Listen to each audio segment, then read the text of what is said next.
Hi everyone, welcome to neptunium chemistry. तो इसके पहले वीडियो में हमने पढ़ा था क्या बोलते हैं one mole equal to how many numbers of particles. ठीक है, आज हम जो पढ़ेंगे वन मोल मोल कॉन्सेप्ट में जो हमने पढ़ा था मोल को लेके, उसके बाद जो होता है मोल को कैसे हम मास के साथ रिलेट करेंगे। ठीक है, it's either it's molecular mass और एटॉमिक मास या फिर आपका फॉर्मूला मास भी हो सकता है। ठीक है, तो उसके लिए हमें पहले देखना पड़ेगा कि फॉर्मूला मास किसको बोलते हैं और आपका मॉलिकुलर मास किसको बोलते हैं। और एटॉमिक मास तो पता ही होगा, एटॉमिक मास हाइड्रोजन के केस में जैसे 1 ग्राम होता है, सोडियम के केस में 23 ग्राम होता है, वो होता है मेरा एटॉमिक मास। ठीक है, जो एक एक एटम का जो मास होता है उसको हम बोलते हैं एटॉमिक मास। तो हर एक एटम के लिए पर्टिकुलर एक मास होता है जो फिक्स्ड होता है, जो पहले से फिक्स था, हमको वो पीरियोडिक टेबल से पता चल जाता है। और कुछ कुछ क्वेश्चंस में हमें एटॉमिक मास गिवन भी रहता है, अगर मुझे इन केस ऑफ मॉलिक्यूल्स या फिर in case of formula mass में निकालने बोले।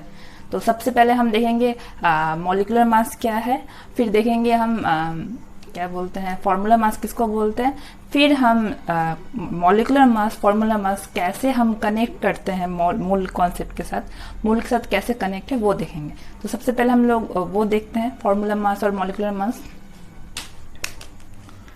तो चलिए देखिए, अगर मैं हाइड्रोजन का एटॉमिक मास बोल दूं तो हाइड्रोजन का एटॉमिक मास कितना होता है 1.00 समथिंग। ठीक है, तो उसको हम लोग अप्रॉक्स क्या लेते हैं 1 ग्राम ही लेते हैं। उसके बाद अगर मैं बात करूं सोडियम का क्या लेते हैं 23 ग्राम। ये मैं एटॉमिक मास बोल रही हूँ। इसी तरह अगर मैं ऑक्सीजन का देखूं तो ऑक्सीजन का 16 ग्राम लेते हैं एटॉमिक मास।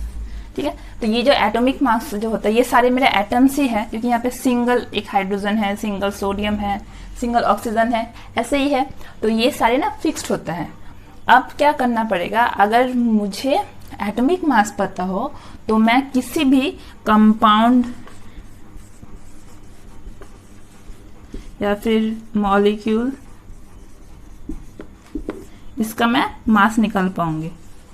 ठीक है, अगर मुझे एटॉमिक मास पता हो तो मैं मॉलिक्यूल्स का मास या फिर मॉलिक्यूल का मास मींस मॉलिकुलर मास और कंपाउंड के केस सेम ही है, तो इसका मैं मास निकाल पाऊंगी। उसको तो मुझे एटॉमिक मास पता रहने से मैं मॉलिकुलर मास या फिर फॉर्मूला मास निकाल पाऊंगी। ठीक है, अब देखिए, मोल कॉन्सेप्ट पढ़ने से पहले वो दोनों पता होना चाहिए तो कि मॉलिकुलर मास किसको बोलते हैं और एटॉमिक मास कैसे निकालते हैं, तब ना वो हम रिलेट करके पढ़ पाएंगे। इसलिए मैं पहले वो दोनों समझा दे रही हूँ। अब देखिए, मॉलिकुलर मास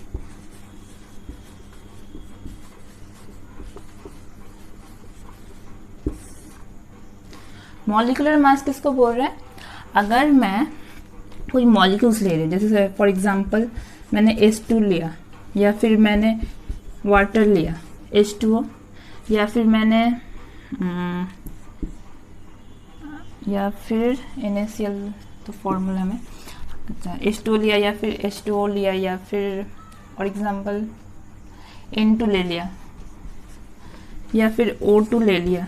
ठीक है, ये सारे मेरे मॉलिक्यूल से है, क्योंकि यहाँ पे नंबर ऑफ एटम्स क्या है मोर देन 1 है। ठीक है, तो ये सारे मेरे मॉलिक्यूल्स है। अगर मैं मॉलिक्यूल्स का जब मैं मास निकालती हूँ तो उसको बोलते हैं मॉलिकुलर मास।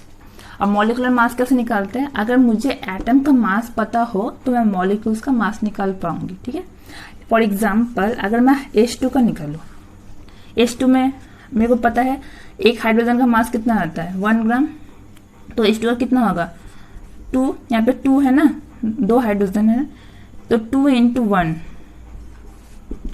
2 ग्राम। ठीक है, H2 का मॉलिकुलर मास होगा 2 ग्राम। उसी तरह अगर मैं वाटर का निकालना चाहूँ 2 × 1 ग्राम, यहाँ पे 2 है। जैसे ही अच्छा मॉलिकुलर मास जब कंपाउंड का निकालते हैं ना, तो जो मेरा किसी भी पर्टिकुलर मैं जब एटम का ले रही हूँ, जैसे यहाँ पे एक हाइड्रोजन है और ये और एक अलग एलिमेंट है, ये ऑक्सीजन है। जब मैं हाइड्रोजन का ले रही हूँ तो जो भी मेरा नंबर ऑफ एटम्स रहेगा उससे मैं मल्टीप्लाई करूंगी। ओके, देन जब आप नेक्स्ट दूसरे एटम में जाएंगे तब आपको ऐड करना पड़ेगा, सम करना पड़ेगा। मतलब ये कि यहाँ पे 2 हाइड्रोजन है तो एक हाइड्रोजन के लिए 1 ग्राम होता है, तो अगर मैं 2 हाइड्रोजन का निकालना चाहूँ तो मुझे 2 से मल्टीप्लाई करना पड़ेगा, यही तो होगा।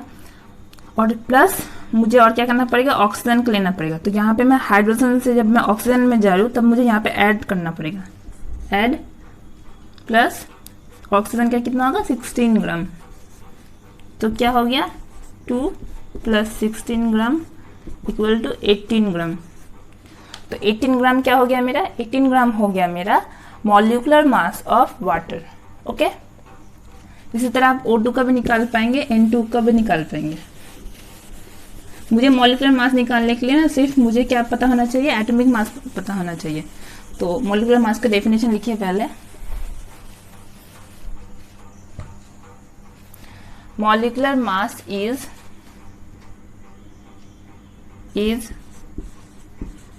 sum of atomic masses of element of a molecule।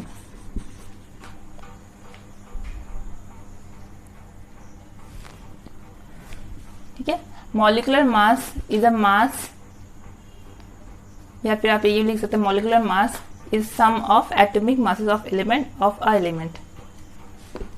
ठीक है, एग्जाम्पल के तौर पर मैंने H2 का निकाला, ये आप एग्जाम्पल दिखा दीजिए। 2 × 1 प्लस ऑक्सीजन का 16 ग्राम, कितना आया 2 + 16 18 ग्राम। ये एज ए एग्जाम्पल आप इसको दिखा सकते हैं, तो इसको नोट डाउन कीजिए।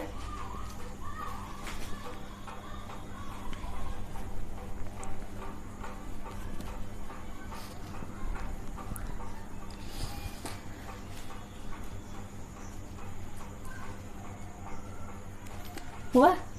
अच्छा, मॉलिक्यूलर मास की तरह सेम मेरा है फॉर्मूला मास। ओके, फॉर्मूला मास ना सेम ही होता है मॉलिक्यूलर मास की तरह। वहाँ पे भी क्या होता है, हम नंबर ऑफ एटम्स जो होते हैं उसको ऐड करते हैं। एटम जो जितना भी मेरा एटम्स दिया रहेगा उसका मॉलिक्यूलर मास हम ऐड करके जो मेरे को मिलता है वही फॉर्मूला मास है। बस फॉर्मूला मास क्यों यूज़ करते हैं कि आपको पता होगा, जैसे अगर मैं बोलूँ कि मेरे पास मीथेन है CH4, वो मेरा एक कंपाउंड अलग हो गया। और अगर मैं लूँ NaCl या फिर मैं लूँ कैल्शियम क्लोराइड CaCl2, ये सारे क्या हो गए, ये सारे मेरे होते हैं आयनिक कंपाउंड्स। तो आयनिक कंपाउंड के केस में जब मैं मास निकालती हूँ सेम फॉर्मूला यूज करके, तो मैं उस आयनिक कंपाउंड के मास को मैं फॉर्मूला मास बोलती हूँ। ओके, दैट टाइम्स हम नहीं बोलते कि वो मॉलिक्यूलर मास है, तब हम बोलते हैं वो क्या है, फॉर्मूला मास है। तो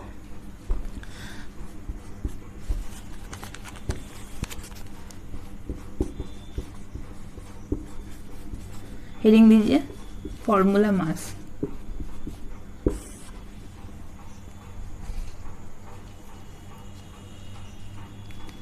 ये भी क्या है, formula mass is mass that is sum of atomic mass of element in compound. जो भी मेरा एलिमेंट दिया रहेगा उसका एटॉमिक मास का सम सेम। जैसे एग्जांपल NaCl, ठीक है। तो यहाँ पे क्या होता है, NaCl में कैसे होता है, Na+Cl- ऐसे होता है कि ना। तो इसको मतलब इसको जहाँ पे कैटन और एनायन इन्वॉल्व रहते हैं वहाँ पे मैं बोल रही फॉर्मूला मास, बट क्या बोलते हैं इसका कैलकुलेशन बिल्कुल सेम है मॉलिक्यूलर मास की तरह। तो सोडियम का एटॉमिक मास कितना होता है, सोडियम का एटॉमिक मास होता है 23 प्लस क्लोरीन का होता है 35.5। तो कितना हुआ मेरा 5, 8, 5। 58.5 ग्राम। इसको नोट डाउन कीजिए।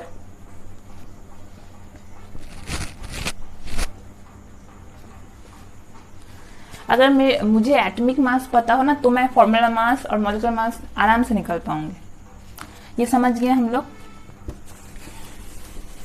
अब देखिए, अब फॉर्मूला मास और एटॉमिक मास या फिर मॉलिक्यूलर मास कैसे मेरा मोल के साथ यूज हो रहा है वो पढ़ेंगे। ठीक है, तो हमने इसके पहले दिन क्या पढ़ा था कि 1 mole equal to how many number of particles, 1 mole equal to 6.022 into 10⁻23 molecules, ये हमने पढ़ा था। या फिर 6.022 इंटू 10⁻23 पार्टिकल्स और आइदर इट्स एटम्स और आयंस और मॉलिक्यूल्स, कुछ भी हो सकता है, हमने यही पढ़ा था। तो उसको हम जो पढ़ रहे थे 1 मोल का जो नंबर ऑफ पार्टिकल्स होता है, ठीक है, वो फिक्स्ड होता है, ये तो कंफर्म। बट हम पढ़ रहे थे हाउ मेनी नंबर ऑफ, ठीक है। बट आज हम पढ़ेंगे कि वो मास के साथ कैसे कनेक्ट है। ठीक है, मोल जो मेरा कनेक्शन है मोल मास के साथ, वो आइदर वो मेरा मास हो, मॉलिकुलर हो, या फिर एटॉमिक मास हो, या फिर फॉर्मल मास हो, उसके साथ मेरा मोल कैसे कनेक्ट है। तो देखिए, अगर मैं नॉर्मली एग्जांपल लेके समझा रही हूँ ताकि आपको समझ में आए। अगर मैं इसके फर्स्ट डे, जब मैंने इसके पहले दिन ही बोला था कि 1 डजन एप्पल, ये अच्छे से समझिएगा। हाँ, 1 डजन एप्पल मीन्स क्या, 12 एप्पल्स। ठीक है, अब मैंने 1 डजन एप्पल बोला है, 1 डजन मीन्स 12 एप्पल्स होगा। ठीक है, अगर अब मैं 1 डजन एप्पल की जगह पे मैं 1 डजन एग बोलूं तो क्या होगा, यहाँ पे 12 एग, यही होगा। देखिए, अगर मैं इन दोनों को कंपेयर करूं एप्पल्स और एग को, तो मेरा एप्पल और एग का मास डिफरेंट होगा। ठीक है, ये आपको पता ही है नॉर्मली। आप खुद ही वेट की सोचिए कि अगर मेरा ये एक एग है, ऐसे टोटल 12 एग है। ठीक है, ऐसे 12 एग है, इसको अगर मैं वेट करूं, इसको मैं अगर इस मास लूँ, वेट करूँ, तो उसका मास में जो आएगा, अगर मैं 12 एप्पल लूँ, इसका मास अलग आएगा। ठीक है, ऐसे अगर मैं 12 एप्पल वेट करूँ तो उसका जो मास होगा, और मैं अगर 12 एग वेट करूँ उसका जो मास होगा, दोनों का मास डिफरेंट होगा। ये तो क्लियर है, क्योंकि जब हम लोग 1 मोल में पढ़ रहे हैं, या फिर मैं डजन के हिसाब से बोल रही हूँ, तो डजन हमें क्या बोल रहा है, हाउ मेनी नंबर्स, यही बोल रहा है। उसी तरह मेरा मोल क्या बोल रहा था, हाउ मेनी नंबर्स। ठीक है, हम यहाँ पे ये नहीं पढ़ रहे कि उसका हाउ मच, मतलब कितना हम ले रहे हैं, उसका मास फिक्स नहीं होता है। मास तो डिपेंड कर रहा है मैं कौन सा सब्सटेंस या फिर कौन सा मॉलिक्यूल्स या फिर क्या ले रही हूँ मैं। ठीक है, वो मेरा मास अलग होता है, बट मास तो हम फिक्स नहीं कर सकते ना, क्योंकि आप खुद ही देखिए एप्पल का जो वेट होगा वो एक का होगा नहीं। अगर मैं 12 एप्पल को वेट करूँ, उसका जो मेरा मास आएगा, और अगर मैं 12 एग्स को वेट करूँ, उसका जो मेरा मास आएगा, दोनों डिफरेंट रहेगा। इसी तरह तो मैं ये बोल सकती हूँ कि मेरा, अगर मैं सेम इसी तरह, ये समझ में आया, सेम इसी तरह अगर मैं हाइड्रोजन मॉलिक्यूल लूँ या फिर NaCl कंपाउंड लूँ, तो क्या होगा, मेरा जो भी कंपाउंड मैं लूँगी उसके अकॉर्डिंग उसका मास भी वेरी करेगा। यही तो होगा, क्योंकि मैं मोल जब मोल वर्ड क्या बोल रहा है, मोल वर्ड बोल रहा है कि हाउ मेनी नंबर्स। ठीक है, कितने नंबर्स मेरा रहेगा वो फिक्स्ड है। ये नहीं बोल रहा है कि उसका वेट फिक्स्ड रहेगा। वेट तो कभी फिक्स नहीं रह सकता। वेट डिपेंड कर रहा है कि मैं कौन सा सब्सटेंस यूज कर रही हूँ। तो जैसे ये हमने ये पढ़ा था 1 mole equal to 6.022 into 10⁻23 molecules, ions, atoms, कुछ भी हो सकता है, यही पढ़ा था हमने। अब अगर मैं यहाँ पे 1 मोल H2 मॉलिक्यूल लूं, वो किसके इक्वल होगा, इसके इक्वल होगा।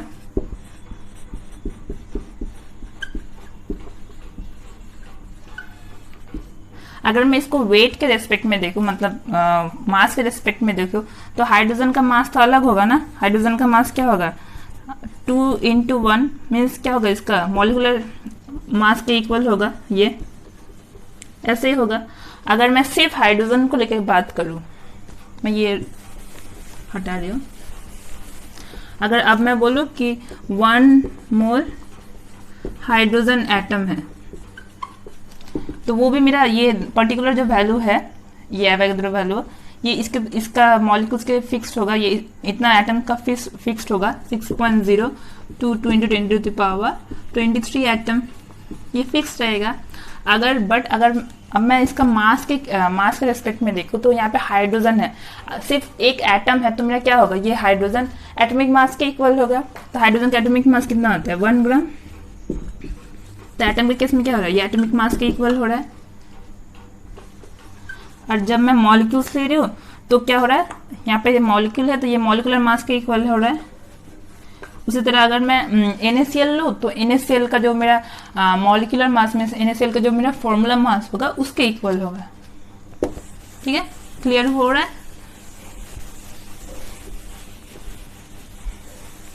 आप उसके साथ रिलेट करके देखिए, तब आपको क्लियर हो जाएगा कि अगर मेरे को 12 एप्पल मेरे को मास बोला जाए और मेरे को सेम 12 एग मास करना पड़े, दोनों का मास मेरा अलग होगा, बट 1 डजन एप्पल और 1 डजन एग मीन सेम ही चीज होगा, 12 मुझे लेना पड़ेगा, बट दोनों का वेट तो अलग हो जाएगा, दोनों का मास तो अलग होगा, वही बोला जा रहा है।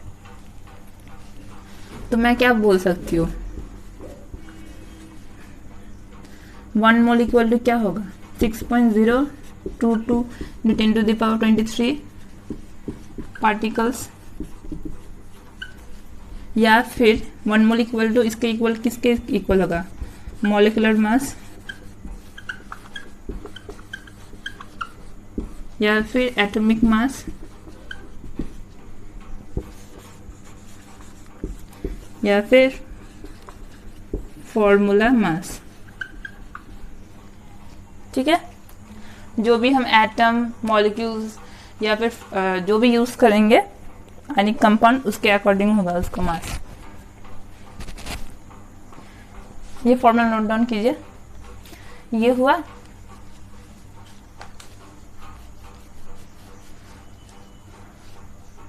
अब देखिए, ये हुआ। इसके बाद अगर मैं गैसेस लूं, ठीक है, गैसेस में अगर मैं एनटीपी में लूं या फिर एसटीपी में लूं, ठीक है, सेम ही होता है। एनटीपी और एसटीपी क्या होता है पहले वो देख लीजिए। गैस के केस में हम लोग मतलब गैस जब अगर मैं गैस लूँ, मतलब मैं 1 मोल H2 गैस ले रही हूँ, ठीक है, 1 मोल H2 गैस, अगर मैं उसको गैस के फॉर्म में लूँ तब मुझे इसका वॉल्यूम चेक करना पड़ेगा। तब क्या होता है, मैं वॉल्यूम के रेस्पेक्ट में मेरे को करना पड़ेगा मोल के साथ कनेक्ट। ओके, तो सबसे पहले देखेंगे एनटीपी और एसटीपी क्या होगा। एनटीपी होता है मेरा, मैं इसको रब कर रही हूँ,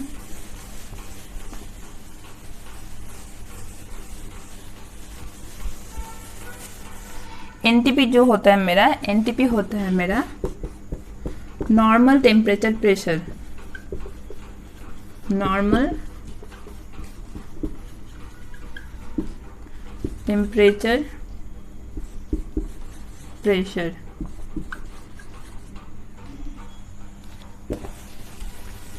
अगर वीडियो बहुत लेंदी हो गया तो आज ये क्वेश्चंस नहीं करेंगे, ठीक है, नेक्स्ट वीडियो में करेंगे। तो आज पहले समझते हैं अच्छे से। एनटीपी हुआ मेरा normal temperature pressure. Normal temperature pressure means यहाँ पे मेरा टेम्परेचर, एनटीपी मतलब ये कि एक पर्टिकुलर टेम्परेचर फिक्स रहेगा और पर्टिकुलर प्रेशर मेरा फिक्स रहेगा। तो टेम्परेचर होता है मेरा नॉर्मल टेम्परेचर प्रेशर में 25 डिग्री सेल्सियस और प्रेशर होता है मेरा 1 एटमॉस्फेयर। ओके,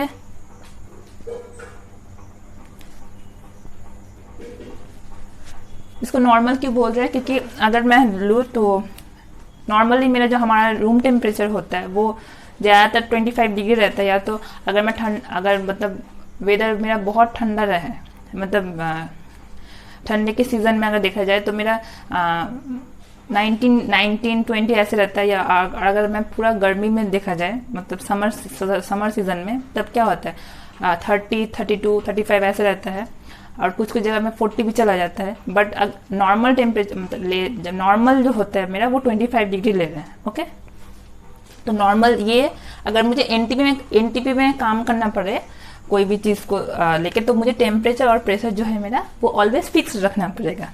ओके, अब देखते हैं मेरा एसटीपी। इसी तरह एसटीपी ये हुआ, मैं इसको ही लिख रही हूँ, आप लोग अलग से करेंगे। एसटीपी मतलब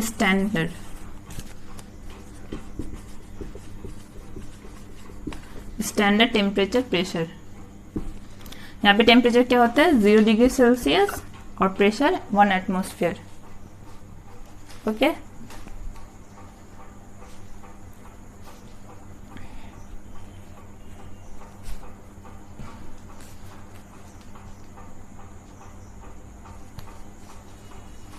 हुआ। अब देखिए,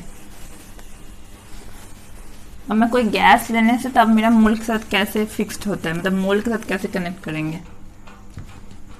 अगर मैं 1 मोल ऑफ एनी गैस, कोई भी गैस ले रही हूँ,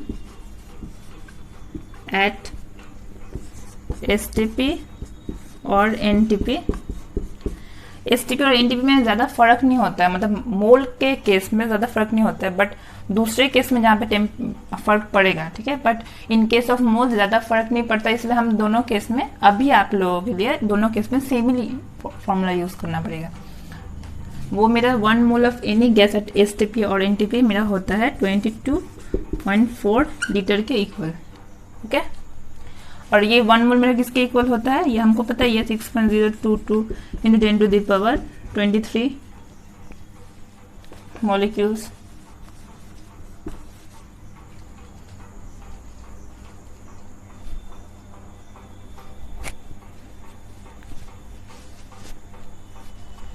ये नोट डाउन कीजिए।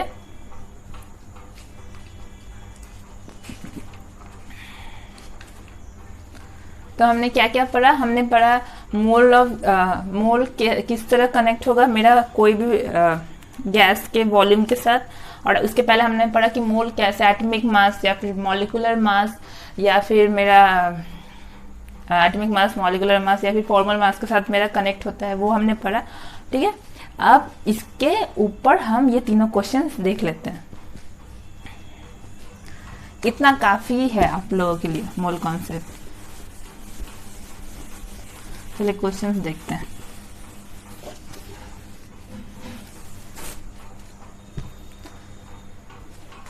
सबसे फर्स्ट क्वेश्चन रीड कीजिए। Calculate the number of moles in 7.85 gram of iron. 7.85 gram of iron में कितना मोल्स होगा, ये निकालना है हमको। तो हम लोगों को पता है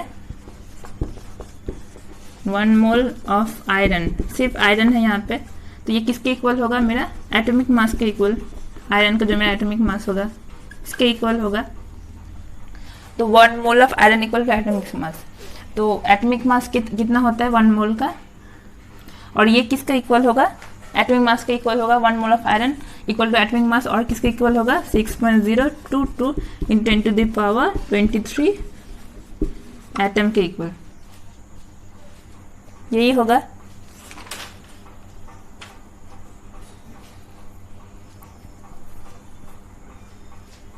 तो ये हमें ज़रूरत नहीं है, ये मैंने समझाने के लिए बोला, ये आपको पता ही है 1 mole equal to atomic mass. तो 1 मोल जो मेरा आयरन अगर लेने से मेरा उसका इक्वल किसके इक्वल होगा, एटॉमिक मास के। तो मैं इसको ऐसे लिख सकती हूँ, एटॉमिक मास जो होता है मेरा आयरन का वो होता है मेरा एटॉमिक मास ऑफ Fe होता है मेरा 55.8 ग्राम।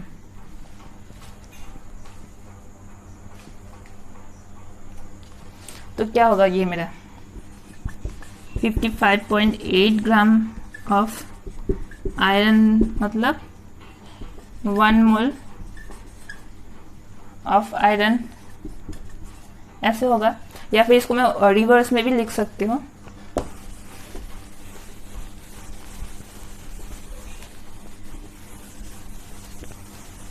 तो ये क्या होगा,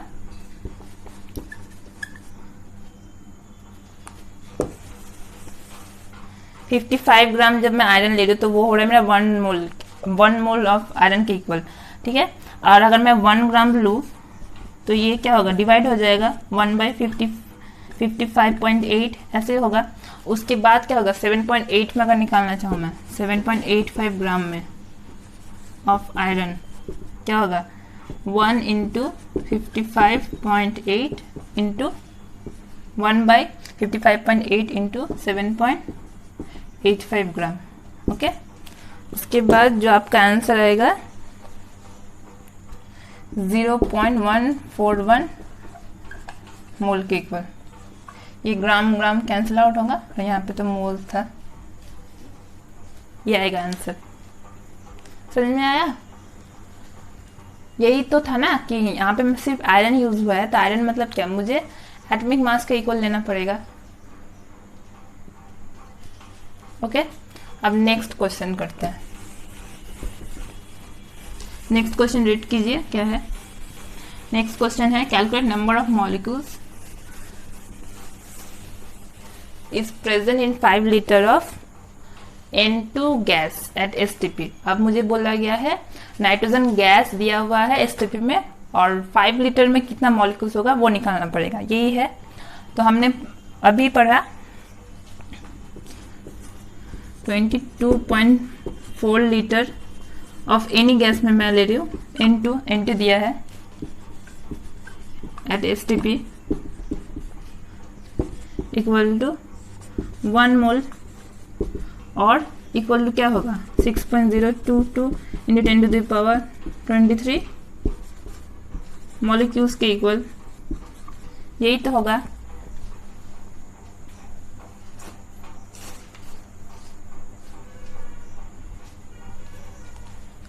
यही होगा। अगर मैं इसको हटा रही हूँ, ये इसके इक्वल है। अगर अब मुझे 1 लीटर में करना पड़े तो 1 लीटर क्या, इसका डिवाइड हो जाएगा यहाँ पे, आप ये पूरा लिखिएगा 1 litre of N2 gas at STP पूरा लिखिएगा 6.022 इंटू 10⁻23 डिवाइड बाई 22.4, और 5 लीटर में कितना होगा, 5 से मल्टीप्लाई करना पड़ेगा 6.022 into 10⁻23 divide by 22.4 into 5 litre. ये लीटर में ही आएगा, ये लीटर कैंसिल आउट होगा, और यहाँ पे तो मॉलिक्यूल्स था ही, यहाँ पे भी मॉलिक्यूल्स है, ये लीटर कैंसिल आउट होगा। और जब आप इसको कैलकुलेट करेंगे तो आपका आंसर आएगा 1.344 इंटू 10⁻23 मॉलिक्यूल्स, ठीक है। 2 नंबर ऐसे होगा। अब हम देखते हैं 3 नंबर।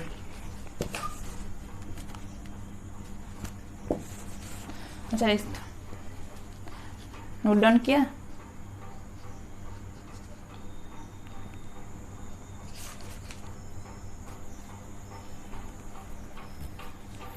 अब 3 नंबर देखते हैं। 3 नंबर क्या है, calculate number of water molecules कितना प्रेजेंट रहेगा इन 1.8 gram of water.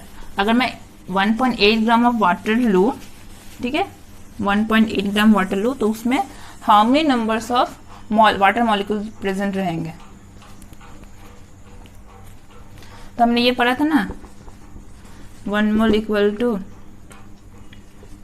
Molecular mass, क्योंकि यहाँ पे क्या है, वाटर ले रही हूँ, वाटर मीन्स क्या, H2O, H2 है, O है, तो मतलब क्या, मुझे मॉलिक्यूलर मास यूज करना पड़ेगा। मॉलिक्यूलर मास वो फिर किसके इक्वल होता है, 6.022 10⁻23 मॉलिक्यूल्स के इक्वल। तो molecular mass equal to this, तो मॉलिक्यूलर मास जो है मेरा वाटर का कितना होता है, अभी हमने निकाला ही था 2 × 1 + 16 18 ग्राम, ये हमने निकाला था। तो क्या होगा 18 gram of H2O equal to 6.022 10 to the power 23 molecules. और मुझे मॉलिक्यूल्स में निकालना पड़ेगा, मतलब मुझे रिवर्स करना पड़ेगा, तो इसको मैं ऐसे लिख सकती हूँ 6.022। अच्छा ठीक ही तो है। अब मुझे अगर मैं 1 ग्राम में लूँ तो क्या होगा 1 ग्राम ऑफ H2 मतलब 6.022 इंटू 10 to the power 23/18। और अगर मुझे 1.8 ग्राम में निकालना पड़े तो क्या होगा 6.022 into 10 to the power 23/18 into 1.8। ठीक है, ये मॉलिक्यूल्स आ जाएगा। उसके बाद आपका जो आंसर होगा वो आंसर आएगा आपका 6.023 into 10 to the power 22 molecules. आप ये कैलकुलेशन खुद से करेंगे। हाँ, मैंने स्टार्टिंग के वीडियोस में बताया था कैसे कैलकुलेशन करते हैं पावर का। वह वीडियो अगर आप भूल गए होंगे तो फिर से वो वीडियो जाके चेक करेंगे, उसके बाद करेंगे। हुआ? तो इस तरह से अगर मुझे मॉलिक्यूलर मास, अच्छा हाँ, ये जो क्वेश्चन है ना, ये पहला वाला क्वेश्चन एनसीईआरटी का है और बाकी जो 2 और 3 क्वेश्चन है वो नीट में आया है। तो इसी तरह अगर मुझे पता हो कि मुझे मॉलिक्यूलर मास क्या है, एटॉमिक मास क्या है, और मुझे मोल निकालना पड़े या फिर in case in terms of molecules निकालना पड़े या फिर इन टर्म्स ऑफ मोल निकालना पड़े, तो हम इजीली इस तरह से निकाल पाएंगे। ओके, तो यहीं पे मेरा मोल कॉन्सेप्ट जो है टॉपिक वो मैं कंप्लीट हो रहा है। नेक्स्ट वीडियो में हम जो नेक्स्ट टॉपिक है वो पढ़ेंगे। Okay, thank you.